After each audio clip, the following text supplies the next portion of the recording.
El Laboratorio Ciudadano de Protesta No Violenta me ha invitado a conversar con los grupos que están desarrollando proyectos de protesta creativa en Caracas.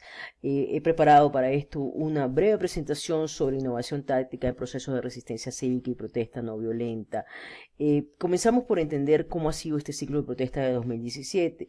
Este ciclo de protesta ha sido realmente masivo y ha ocupado todo el territorio nacional. Hemos visto protestas, en este caso corresponden al mes de mayo, y vimos que hubo protestas en ese mes de mayo en todo el territorio nacional.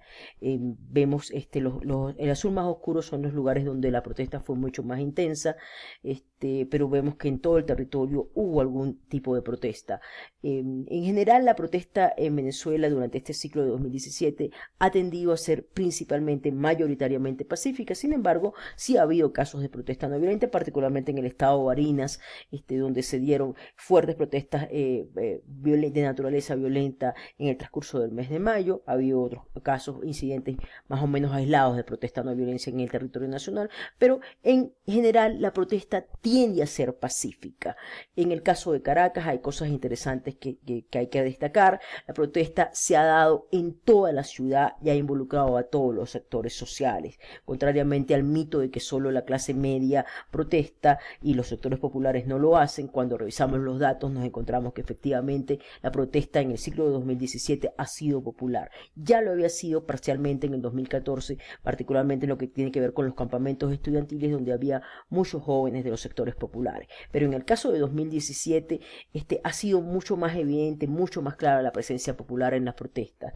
Este es un solo día, este fue el miércoles 28 de junio y vemos como ese día hubo protestas en el oeste de la ciudad, hacia el lado de Catia, en el suroeste de la ciudad, lo que es Mamera, Caricuao. Vimos protestas en el Valle, vimos protestas también en sectores de clase alta como Prados del Este, pero vimos protestas en Minas de Baruta, o vimos protestas hacia Petare, vimos protestas en todo lo que son las faldas del Ávila, desde La Pastora, San Bernardino, hasta La Urbina, y por supuesto también vimos protestas en Altamira y en Chacao, que son las que más se difunden, que son las que tienen mayor cobertura, pero que no son ni la mayoría, mucho menos las únicas. Entonces, esto es importante destacarlo porque nos da un mapa de cuán expandida está la protesta en Venezuela, cuánta gente, cuántos sectores sociales se han incorporado, y eso va a marcar también una diversidad en los repertorios de protesta y en el tipo de técnicas que se utilizan.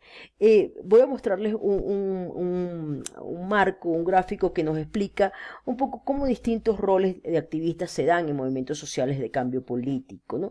Me gusta este gráfico porque refleja bastante bien lo que ocurre en Venezuela. Si nosotros identificamos esto que en el modelo se llama el despegue, podemos observar que esto fue lo que ocurrió en el año 2014. El ciclo de protesta de 2014 fue un ciclo protagonizado principalmente por lo que en el modelo se llama rebeldes, en Venezuela los llamamos radicales, y que son básicamente las personas que tomaron las calles en el año 2014, fundamentalmente el movimiento estudiantil, pero también algunos grupos vecinales que hicieron cortes de vías como mecanismo de protesta continuo durante ese año.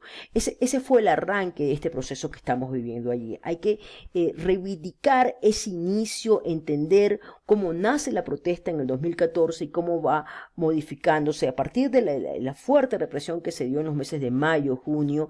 Esa protesta más rebelde fue bajando de tono y surge a contramano una protesta más ciudadana, más moderada, más anclada a la relación con los partidos políticos, aunque no los protagonistas no sean militantes de partidos políticos, pero que va más hacia el lado del electoral, y fue la que nos llevó a el proceso de recolección de firmas del referéndum revocatorio. Es ese subir el rol del ciudadano menos radical y el bajar de los rebeldes es parte de ese proceso de maduración del movimiento político. Sin embargo, los rebeldes, los radicales siguen siendo importantes en esta fase en la que nos encontramos ahora, esta fase que en el modelo se llama convencer a la mayoría, construir mayoría. En este momento, la oposición democrática en Venezuela ha construido mayoría como parte del trabajo en vías distintas de la ciudadanía más moderada y de los más radicales.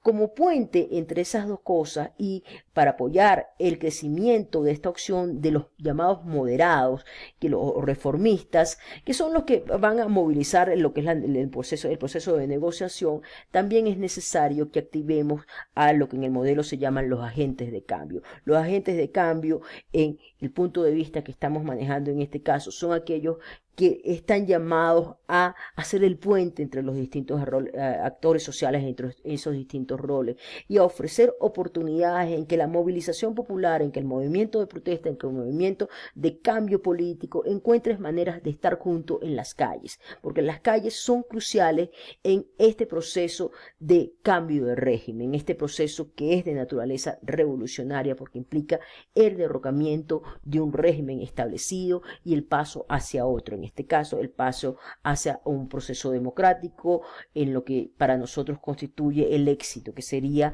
la convocatoria a unas elecciones libres y el paso a un gobierno democrático que cierre este siglo tan duro que le ha tocado vivir a Venezuela en los últimos años. Dentro de ese contexto es crucial destacar lo ocurrido el 16 de julio. 7.6 millones de personas se declararon en desobediencia civil. Hay que enfatizar que eso fue lo que ocurrió. No se trata simplemente de un acto electoral, se trata de un acto en el cual la ciudadanía organizada decide tomar las riendas de un proceso político. Y esto constituye un acto de desobediencia civil, porque tomamos el control de lo electoral, que depende normalmente del Estado, y lo asumió la ciudadanía y lo condujo la ciudadanía el éxito. No se trata solamente del mandato que sale de los resultados de la consulta. El proceso mismo es importante para entenderlo como desobediencia civil, y de hecho tuvo un gran impacto en la opinión pública internacional y en el liderazgo político internacional, que observó esa voluntad de democratizar el país que demostraron los ciudadanos venezolanos en el proceso de consulta popular. Esto me lleva a recordar las palabras de Víctor Kuleski de Solidaridad, que voy a leerles.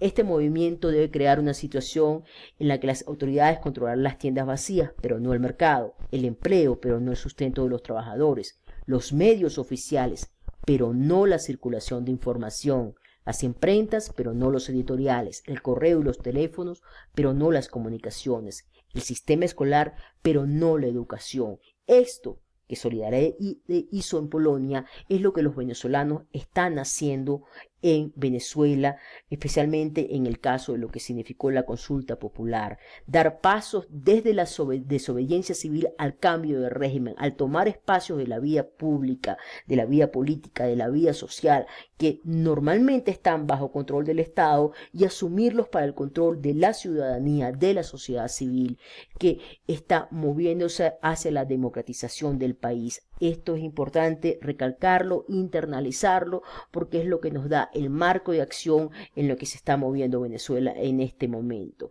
Dentro de ese marco de acción, entender que la modalidad de no violencia que Venezuela se está dando tiene que ver con un enfoque pragmático, y con un enfoque revolucionario. Decimos que es revolucionario porque se trata de un cambio de régimen. En la literatura sobre protesta no violencia y sobre resistencia cívica se habla de procesos revolucionarios cuando se trata de procesos de independencia o derrocamiento de regímenes autoritarios. Ese es el caso venezolano. Por lo tanto, el nuestro es un proceso de uso de la acción de resistencia cívica no violenta de naturaleza revolucionaria, pero también es un proceso pragmático, es un protesto en el que se opta por la no violencia por razones contextuales, porque el control del Estado sobre las armas y su disposición a usarlas, o sea, la presencia del Ejército, de la Guardia Nacional, de los cuerpos policiales y de los grupos paramilitares que apoyan al régimen de un lado, mientras del otro lado hay un pueblo desarmado, obliga pragmáticamente a optar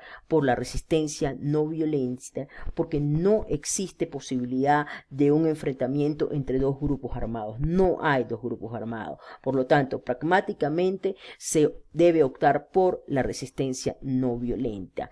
Asumiendo esto, que es un proceso revolucionario y que es un proceso en que se opta pragmáticamente por la resistencia cívica no violenta, podemos lograr avanzar hacia ese cambio de régimen, aumentando la participación ciudadana en la resistencia civil, mucha más gente va a participar en actividades de resistencia no violenta, vamos a tener un efecto decreciente de la represión, porque, sobre todo si se utiliza la innovación en los mecanismos de protesta, porque va a ser más difícil, más costoso para el Estado reprimir la protesta cuando ésta sea no violenta, masiva y de resistencia cívica, y van a aumentar las deserciones del régimen. Y eso es justamente lo que se trata de obtener cuando se está planteando una lucha como la que se está planteando en el caso venezolano. Los métodos de acción no violenta suelen dividirse en tres grandes grupos: los métodos de concentración, los métodos de dispersión y los métodos de innovación táctica. Los métodos de concentración son los métodos clásicos de la marcha, el meeting, todo lo que lleva a que las personas se concentren masivamente en un lugar. Eso ha sido muy utilizado en Venezuela y va a seguir siendo utilizado. Es importante mantenerlo porque es importante mantener presencia en el espacio público y vernos, encontrarnos, estar juntos. Sin embargo, tiene riesgos en términos de que facilita la represión y que además hay un desgaste importante. O sea, no se pueden hacer concentraciones masivas todos los días. Y la resistencia cívica tiene que ser todos los días. Los métodos de dispersión son menos costosos, sin embargo, en el caso venezolano no parecen los más eficaces, porque los métodos de dispersión tienen que ver con la huelga, el paro, el boicot, y un país que tiene su aparato productivo totalmente destruido no parece lo más apropiado, no parece lo más viable. Por lo tanto, no es la opción que deberíamos estar tomando. En cambio, la innovación táctica tiene un gran potencial en el caso venezolano. Las cosas que se han hecho en lo que en Venezuela se llama protesta creativa y en lo que la literatura de acción no violenta llama innovación táctica, han sido de mucho impacto, han dado muy buenos resultados, con el caso de la presencia constante de la música, que hay que seguir trabajando, ¿no?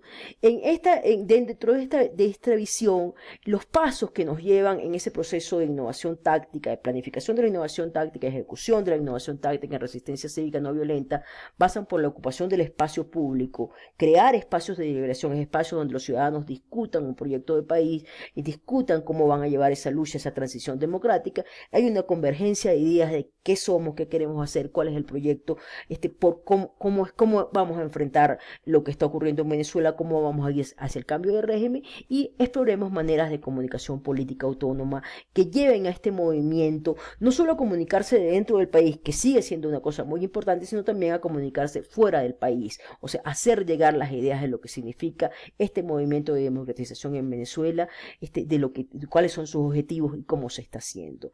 Dentro de eso, voy a cerrar proponiendo 10 ideas de innovación táctica de resistencia cívica no violenta. No necesariamente esto es lo que hay que hacer, pero son ideas que pueden abrir la discusión dentro de espacios como los laboratorios ciudadanos.